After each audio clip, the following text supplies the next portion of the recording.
자, 이 질문 같은 경우에는 보기 문제 2개에서 질문이 많이 나오고 얘네 앞에 있는 2개 문제는 사실 강의가 별로 필요가 없어요. 여러분들 보면서 스스로 느끼면서 질문만 해주시면 됩니다. 제가 이렇게 봤는데 이게 왜 아닌 거죠? 제가 이렇게 봤는데 얘는 혹시 맞지 않을까요? 이런 질문 해주시면 되고요. 강의가 필요한 건 요 보기 문제 2개인데 일단 앞 문제, 보기 문제, 앞 문제부터 해볼게요. 얘 같은 경우에는 지문 강의가 사실 특별히 필요가 없어요. 얘만 이해를 하면 됩니다. 지문 흐름 같은 경우에는 일단 금리에 대해서 이해를 해주시고 나서 명목금리, 물가상승률, 실질금리에 대한 이해를 여기까지 읽으면서 해주시면 됩니다.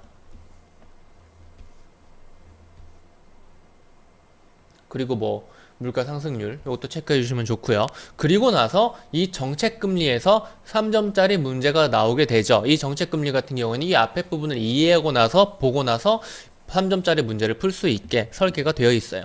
요것부터 보시면은 얘는 사실 얘만 이해하면 됩니다. 얘만 이해하면 돼요. 자, 볼게요. 우리 개념을 잘 못 잡는 것 같아가지고 개념을 잡아줄게요. 명목금리가 있고요.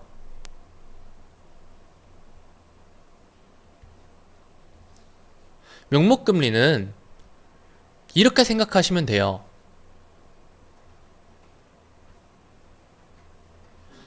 고정된 놈이에요. 어디에?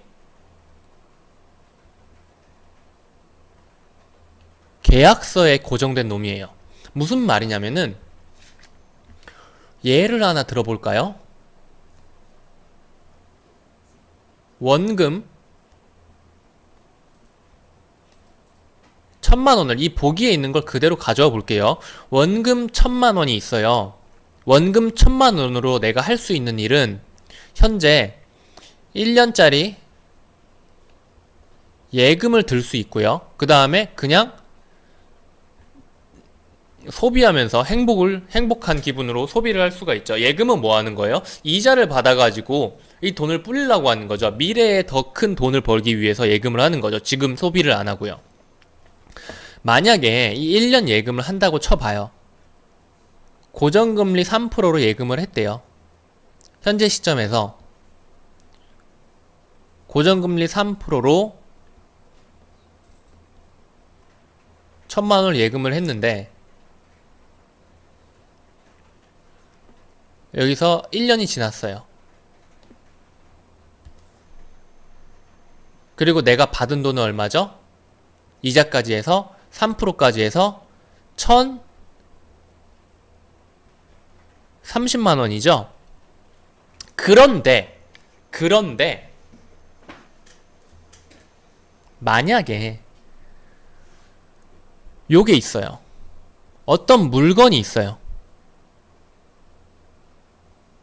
물건이 이 예금을 하는 이 시점에는 물건 값이 1000만원이었어요. 그런데 예금이 끝나고 내가 이자를 받는 이 시점에 물건 값을 보니까 얘가 2% 올라가지고 1020만원이었어요. 그러면 사실 나는 맨 처음에 이 예금을 할 때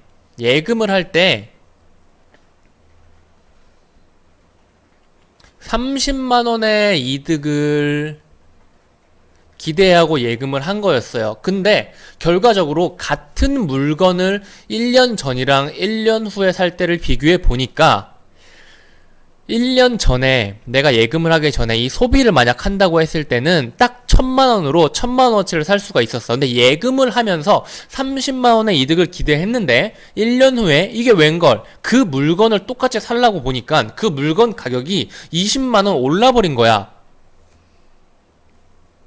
이게 바로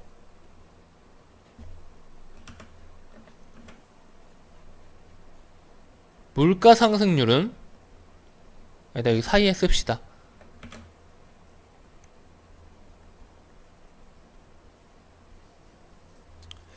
2% 물가 상승률이 2% 올라가지고 이렇게 1020만원에 사야 됐어요. 그래서 결과가 어떻게 변했어요? 실제로는 실제로 내가 이 물건을 똑같이 사려고 했을 때 1년 전에는 1000만원으로 1000만원짜리 물건을 사가지고 딱 빵원이 됐는데 1년 후에는 1030만원으로 불렸는데 1020만원짜리 물건을 사야 돼가지고 실제로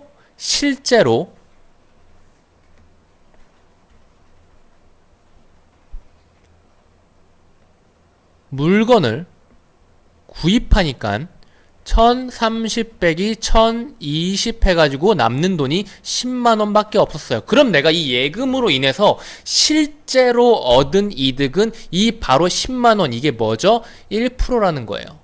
요게 바로 보라색으로, 요게 바로 처음에 계약할 때 했던 명목금리, 그게, 그리고 이게 바로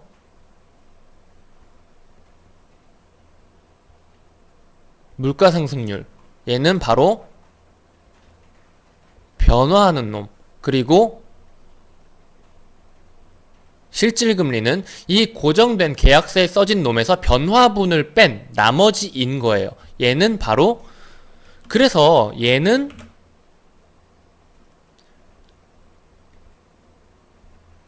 명목금리 빼기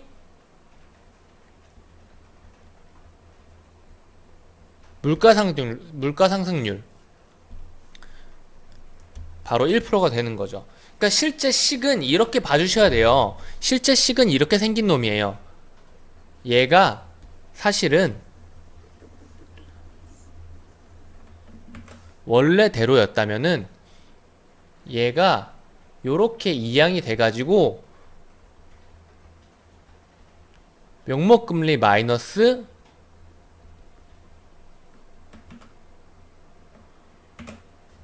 물가 상승률은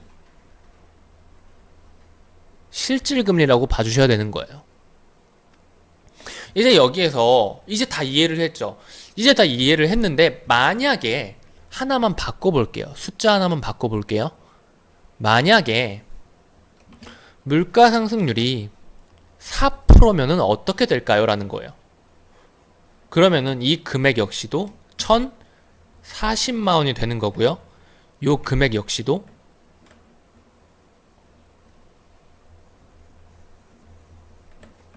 1040에 마이너스 10만원이 돼가지고 마이너스 1%가 실질금리가 되는 겁니다. 오케이? 이제 문제를 풀어볼게요. 알뜰한 춘향이는 광안루 은행에서 판매하는 1년 만기 예금 상품에 가입했다. 예금의 금리는 고정금리 3%였다. 이것이 바로 명목금리인 겁니다. 춘향이는 가입 시점 1년 후 물가상승률 예상을 2%였어요. 예상을 2%였는데 왜 돈을 넣었을까? 명목금리가 좀 더 높으니까 실질금리로 1%의 이득을 취할 거라고 생각을 하고 예금을 한 거예요. 실질금리는 그럼 몇 프로였을까요? 바로 1%였겠죠. 그런데